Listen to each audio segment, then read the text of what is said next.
In the first video, we were introduced to Ezekiel, the priest, and he is sitting among the exiles in Babylon, and he is confronted by the awesome glory of God's temple presence. But it's appearing to him in Babylon. And then Ezekiel discovers why it's because of Israel's adultery and injustice that has compelled God to abandon his own temple. And while there is still hope for the future, the book went on to develop Ezekiel's message of divine judgment, first for Israel and then for the nations around Israel, and then a key moment happened. In chapter 33, Ezekiel receives a report that the Babylonian siege of Jerusalem is over because the city has fallen. The temple is destroyed. Ezekiel is grim. Words of warning came true. The exile was the most horrendous catastrophe that ever happened to Israel, and it raised the big questions of whether God was done with Israel for good. But remember, at the end of chapter 11, God promised that there was still a future beyond exile for Israel, and so the rest of the book is explore Ezekiel's vision of hope, first for Israel, then for the nations, and then for all of creation. The hope for Israel begins with God promising to raise up a new David, a future messianic king who is going to be the kind of leader that Israel needed. But never God and his new Israel, who is going to come under the messianic king's rule, is going to be a transformed people. God's going to deal with the heart of their problem of rebellion by giving them new hearts. It's just like Moses promised at the end of the book of Deuteronomy.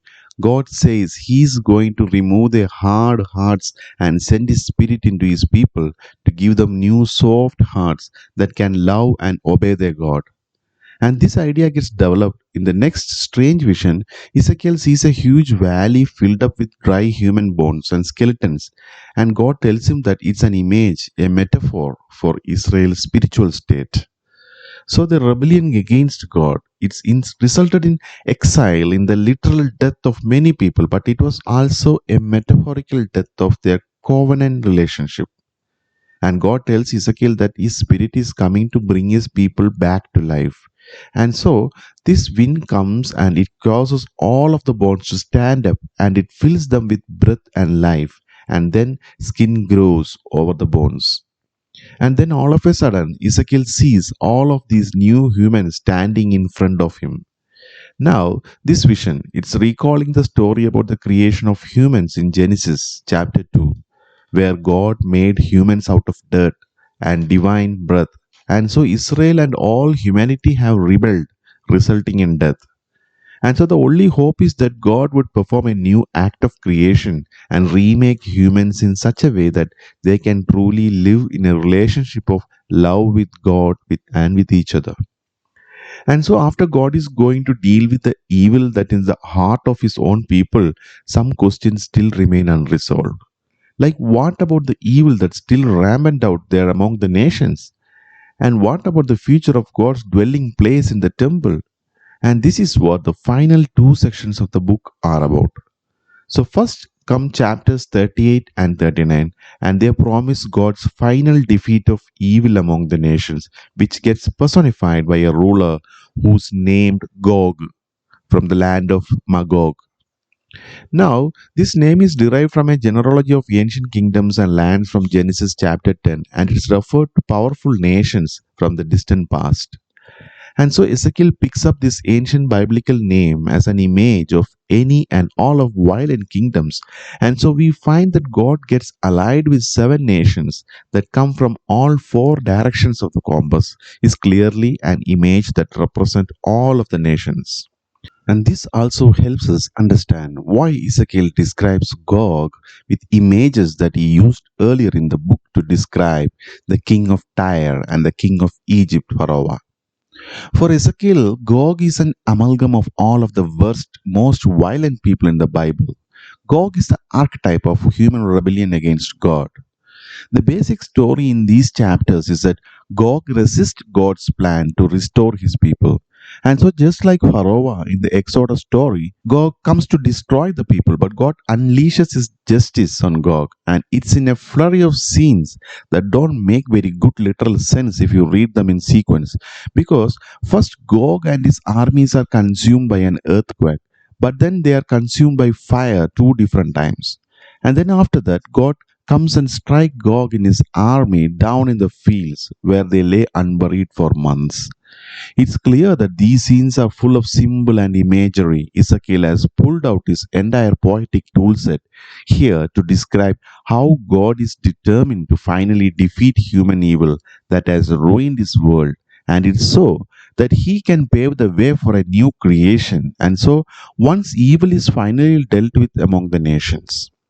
The last section of the book describes how God's presence is going to one day return to his people and his temple to bring cosmic restoration. So Ezekiel first gets his long, elaborate vision of a new temple in a new city. He is given his heavenly tour guide who shows him around the new temple complex, and it's much larger and more majestic than even Solomon's temple. There's a new altar, new priest, a whole new system of worship. And then, after this elaborate tour, God's glorious throne chariot that he saw back in his first vision comes back and it enters the new temple. Now, the meaning of these temple visions has been the source of debate for a long, long time. So, some Christian and Jewish readers believe that this vision will be fulfilled literally one day, and that these chapters offers the actual blueprints of the new temple that will be built when the Messiah returns and brings God's kingdom. But many other Jewish and Christian readers think that this vision, like all of Ezekiel's other visions, is full of symbols and they depict the reality of God's presence, returning to his people in the Messianic kingdom, but not necessarily in the form of an actual building. Whichever view you take, it's important that Ezekiel never calls the city Jerusalem, and chapter 47 and 48 show why Ezekiel sees this tiny stream pouring out of the temple threshold and steps, and then it quickly becomes this raging river, and then it flows out of the temple and the city into the desert, into one of the most desolate places on planet Earth, the Dead Sea Valley, and then that river it leaves behind a trail of trees and life, and then the Dead Sea gets transformed into a living sea that's teeming with plants and animals.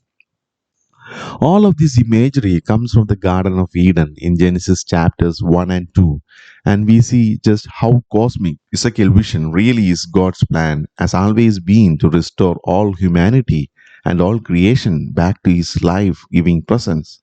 And so the book ends with the name of this garden city. The Lord is there, and so as equals, visions come to a close full of hope for a new future. New humans living in a new world that's animated by God's life giving spirit. It's a world permeated with God's love and justice. And that's what the book of Ezekiel is all about. My dear children, go through the books and please comment. Thank you.